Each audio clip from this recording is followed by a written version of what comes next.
Mukunda నందుకి juice ఇవ్వడానికి వెళ్తుంది. ఇక నందు ఏమో నువ్వొచ్చావేంటి, నువ్విస్తే నేను తాగను, అయినా నేను నీతో మాట్లాడను, సిద్ధు ఎక్కడున్నాడు, వెళ్ళిపోయాడా, పంపించేశారా అనేసి అడుగుతూ ఉండగా ఇక ముకుంద వెంటనే భవానీ దగ్గరికి వచ్చి అత్తయ్య ఈ సిద్ధు ఎవరు, నందు సిద్ధు సిద్ధు అనేసి పదే పదే చెప్తూ ఉంది అనేసి ముకుంద అడుగుతూ ఉండగా ఇక భవానీ ఏమో ఏంటి ముకుందకి డౌట్ వచ్చేసిందా అనేసి కాసేపు సైలెంట్గా ఉంటుంది.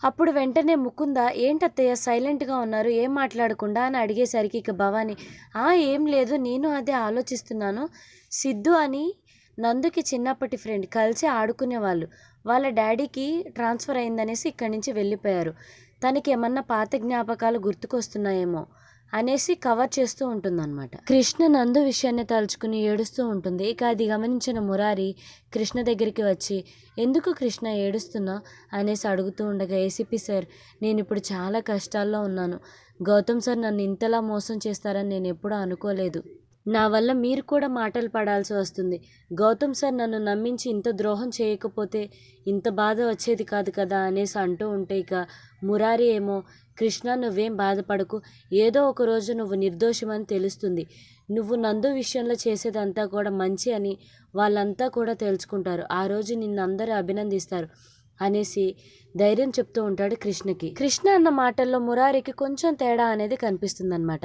అది ఎలా అంటే ఇక కృష్ణ నమ్మకం అంటుంది, ద్రోహం అంటుంది, నమ్మించి మోసం చేశాడంటుంది, ఏంటి అసలు ఈ గౌతమ్ నందు విషయంలో ఏం జరుగుతుంది అనేసి మురారికి ఒక చిన్న డౌట్ అనేది స్టార్ట్ అవుతుందన్నమాట. అసలు మురారి కృష్ణని అడుగుతాడనమాట ఆ ట్యాబ్లెట్స్ గౌతమ్ సరే ఇచ్చారా అనేసి. అప్పుడు కృష్ణ ఏమో గౌతమ్ సార్ కాదు ఏసీపీ సార్ వేరే ఒక డాక్టర్ ఇచ్చారనేసి చెప్తుందనమాట.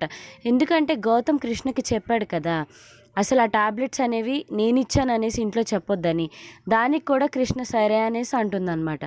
అసలు కృష్ణ గౌతమ్ని అసలు అంతలా ఎందుకు నమ్మానా అనేసి చాలా బాధపడిపోతూ ఉంటుంది.